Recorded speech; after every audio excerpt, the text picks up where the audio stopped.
प्यारे बच्चों नमस्कार, मैं देवेश कुमार। आज हम बात करेंगे क्लास 12 फिजिक्स के पहले चैप्टर की वैद्युत आवेश तथा क्षेत्र की। इसमें पहला टॉपिक लेके आते हैं कूलाम का नियम। काफी इंपॉर्टेंट है, वीडियो में आप अंत तक बने रहिएगा। देखते हैं क्या होता है कूलाम का नियम।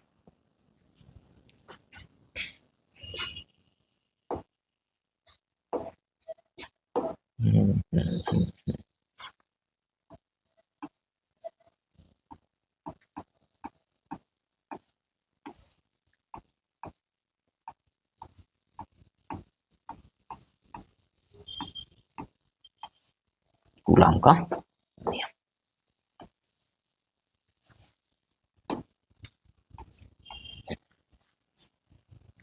इसमें होता क्या है कि दो बिंदु आवेश लिए जाते हैं। दो बिंदु आवेश के लिए देखिएगा, आप पहले समझ जाइएगा। यहां आपको एक बात याद रखनी पड़ेगी, अगर दोनों आवेश सजातीय प्रकृति के हैं। सजातीय प्रकृति का मतलब या तो दोनों आवेश धनात्मक हैं या फिर दोनों आवेश ऋणात्मक हैं, तो इनके बीच जो वैद्युत बल कार्य करेगा वो होगा प्रतिकर्षण बल। यदि एक आवेश धनात्मक है तथा दूसरा आवेश ऋणात्मक है तो उनके बीच जो बल कार्य करेगा वो बल होगा आपका आकर्षण बल। तो देखते हैं हम इसको, फिगर बनाते हैं।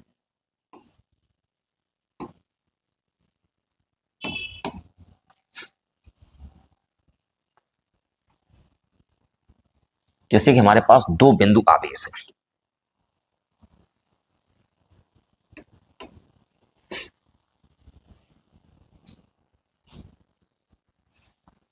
दो बिंदु आवेश हैं। पहला आवेश हमारे पास धनात्मक है, दूसरा आवेश कौन सा है? धनात्मक है, पॉजिटिव है, पॉजिटिव।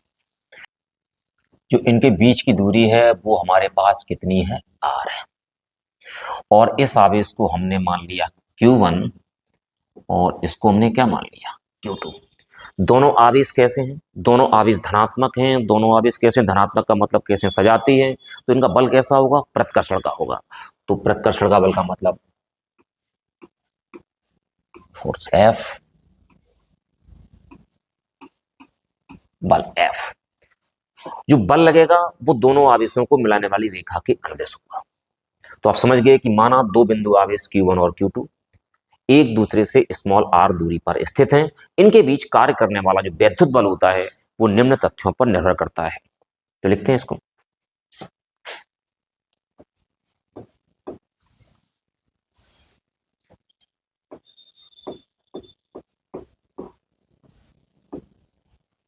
माना दो बिंदु आवेश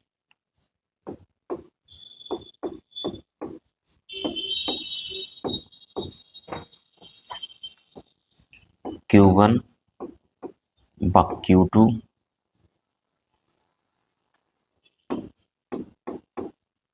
एक दूसरे से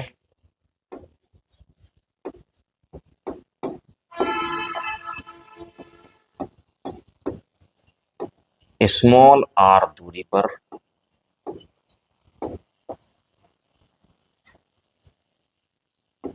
निर्वात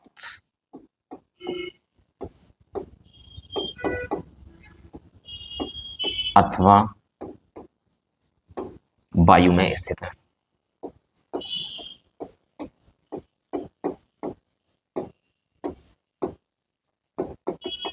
इनके बीच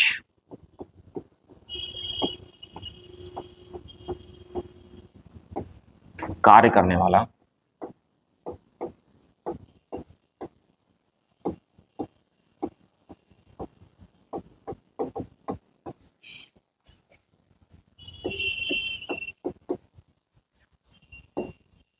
वैद्युत बल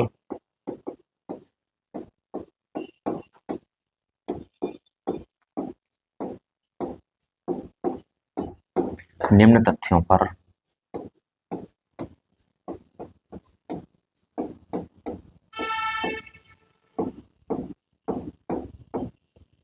निर्भर करता है। नंबर एक क्या होता है? जिनके बीच कार्य करने वाला जो वैद्युत बल है उसको हमने F मान लिया है। निम्न तथ्यों पर निर्भर करता है। पहला तथ्य क्या होता है कि दोनों आवेशों के गुणनफल के अनुक्रमानुपाती होता है। तो हम क्या लिखेंगे? दोनों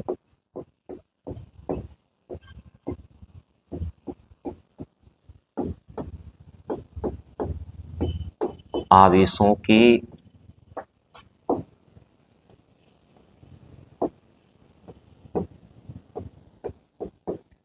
गुणनफल के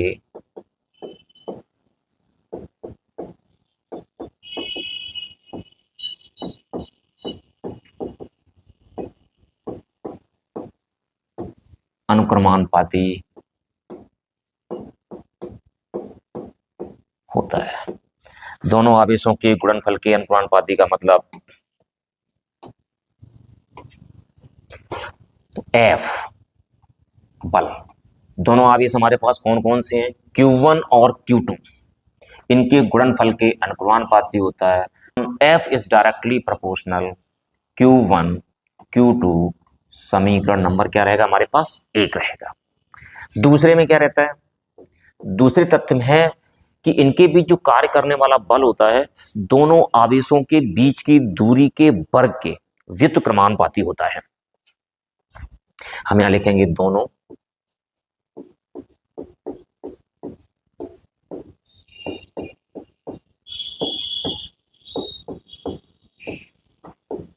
आवेशों के बीच की दूरी के वर्ग के व्युत्क्रमानुपाती होता है।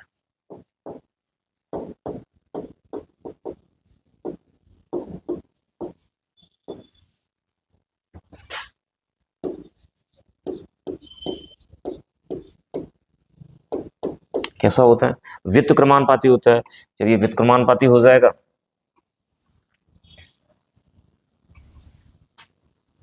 तो आप यहां से समझिएगा। तो F is inversely proportional upon R square. समीकरण number 2। F is directly proportional हमारे पास क्या? Q1 Q2 है। F इज इनवर्सली प्रोपोर्शनल क्या है? 1 अपॉन R स्क्वायर है। क्या करेंगे? हम दोनों समीकरणों को संयुक्त रूप से लिख देंगे, या आप ऐसे समझिएगा कि F कहता है Q1 Q2 हमारे रिश्तेदार हैं और F कहता है 1 अपॉन R स्क्वायर भी हमारा रिश्तेदार है। क्या करते हैं? दोनों को चाय पे बुला लेते हैं। कहने का आशय ये है कि समीकरण 1 बाद समीकरण 2 को संयुक्त रूप से लिखने पर समीकरण 1 व समीकरण 2 को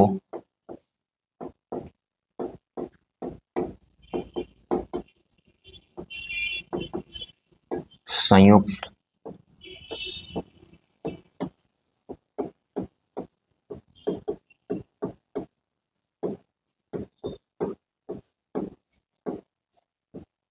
रूप से लिखने पर, संयुक्त रूप से लिखने पर हमारे पास क्या हो जाएगा? F समानुपाती हमारे पास क्या रहेगा? Q1 Q2 upon R square. होगा क्या? यहां से समानुपाती का चिन्ह हटेगा, बराबर का चिन्ह आएगा और साथ में कांस्टेंट लेके आएगा। क्या लेके आएगा? कांस्टेंट लेके आएगा। यहाँ कांस्टेंट हमारा रहेगा 1 अपॉन 4 पाई एप्सिलॉन 0। तो हमारे पास क्या रहेगा? F is equal to 1 upon 4 pi epsilon 0 Q1 Q2 upon R square.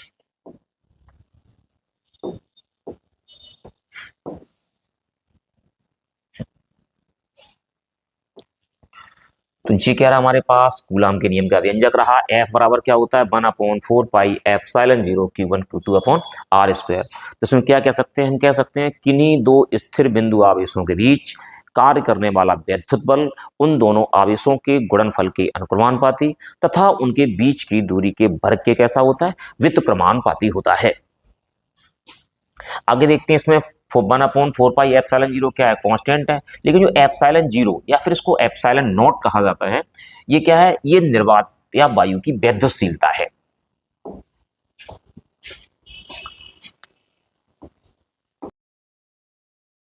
Epsilon 0 क्या है?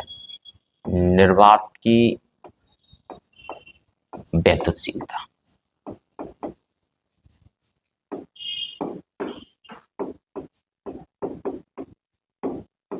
क्या है, वैद्यशीलता है।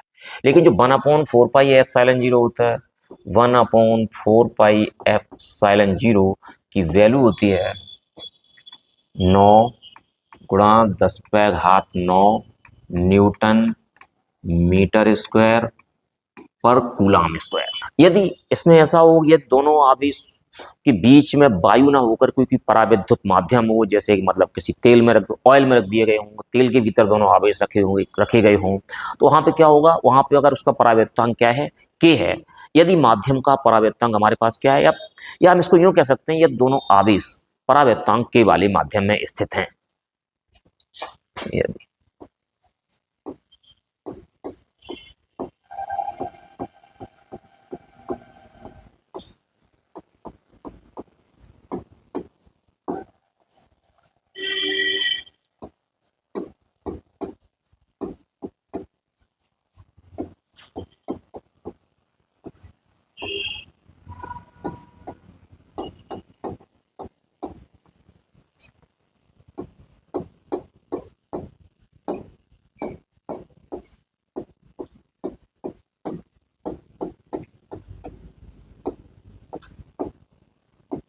स्थित हैं, तब इनके बीच जो लगने वाला बल होता है ना, इसको हम एफ के लिख देते हैं।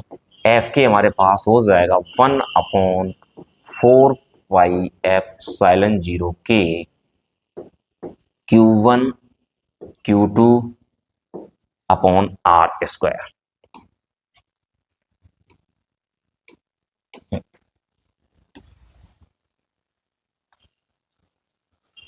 Q1 Q2 अपॉन कितना रहा हमारे पास, आर स्क्वायर। अब इसमें क्या होता है कि जो के का मान होता है, के का मान वायु या निर्वात के लिए सबसे कम होता है, के का मान 1 होता है वायु या निर्वात के लिए। अगर कोई धातु है, धातु के लिए जो के का मान होता है, किसी भी धातु के लिए के का मान कितना होता है, अनंत होता है। तो यहाँ पे क्या होता है, एप्सिलॉन 0 के को एप्सिलॉन भी लिखा जाता है। तो हमारे पास क्या रहेगा, एफ के is equal to 1/4 pi epsilon Q1 Q2 upon क्या रहेगा हमारे पास, आर स्क्वायर रहेगा। ठीक है, एप्सिलॉन बराबर कितना रहा हमारे पास, एप्सिलॉन 0 के रहा। तो एप्सिलॉन क्या है,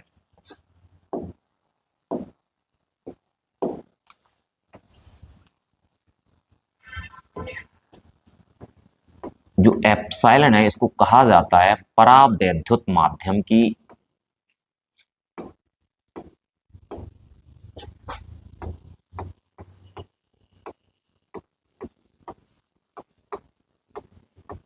वैद्युतशीलता।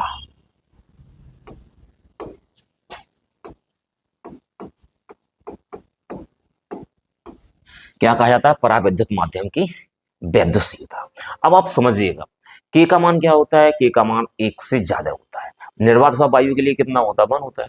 जब के का मान 1 से ज्यादा होगा तो एफ के क्या हो जाएगा, कम हो जाएगा। तो स्पष्ट बात है कि यदि आवेशों के बीच कोई परावैद्युत माध्यम है या आवेश किसी परावैद्युत माध्यम में रखे हुए हैं, तो उनके बीच जो लगने वाला बल होता है वो निर्वात अथवा वायु की अपेक्षा क्या हो जाता है, कम हो जाता है। तो एफ के की जो वैल्यू होती है वो क्या हो जाती है, एफ से कम हो जाती है। अब आप यहां पे देखिएगा कि जो एप्सिलॉन बराबर है वो हमारे पास क्या है, एप्सिलॉन 0 के है। तो के बराबर कितना हो जाएगा, के बराबर हो जाएगा एप्सिलॉन अपॉन एप्सिलॉन 0।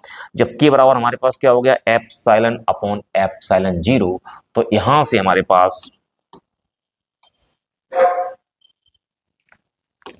परिभाषा निकल के आएगी परावैद्युतांक की। परावैद्युतांक की परिभाषा क्या होती है, किसी परावैद्युत माध्यम की वैद्युतशीलता तथा निर्वात की वैद्युतशीलता के अनुपात को उस माध्यम का क्या कहते हैं, परावैद्युतांक कहते हैं। क्योंकि हमारे पास एप्सिलॉन क्या है, एप्सिलॉन है परावैद्युत माध्यम की वैद्युतशीलता, और एप्सिलॉन 0 क्या है, एप्सिलॉन 0 या फिर एप्सिलॉन नॉट क्या है, निर्वात की वैद्युतशीलता है। तो परिभाषा क्या रहेगी, किसी परावैद्युत माध्यम की वैद्युतशीलता तथा निर्वात की वैद्युतशीलता के अनुपात को उस माध्यम का क्या कहते हैं, परावैद्युतांक कहते हैं। मतलब परावैद्युत माध्यम का क्या कहते हैं, परावैद्युतांक कहते हैं। ऊपर क्या हमारे पास परावैद्युत माध्यम की वैद्युतशीलता है,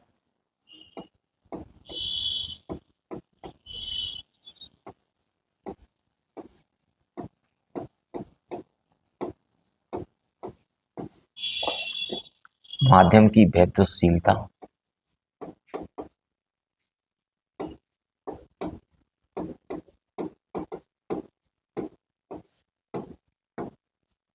तथा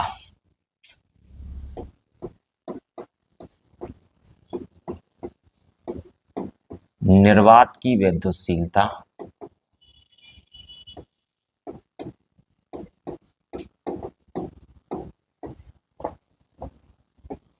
के अनुपात को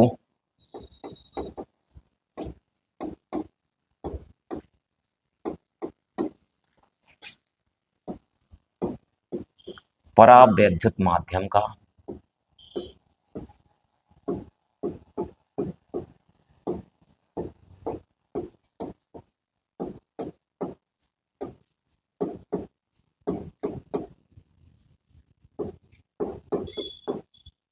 परावैद्युतांक कहते हैं।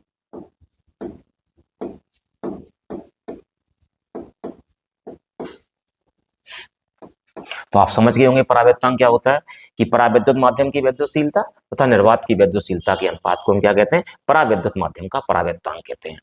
आज की वीडियो में इतना ही, फिर आपको मिलते हैं नई वीडियो में एक नए टॉपिक के साथ। उम्मीद है कि आप लोगों को ये टॉपिक समझ में आ गया होगा। यदि ये टॉपिक आपकी समझ में आ गया हो तो आप चैनल को सब्सक्राइब कर दें, वीडियो को लाइक कर दें, साथियों के साथ शेयर कर दें। धन्यवाद।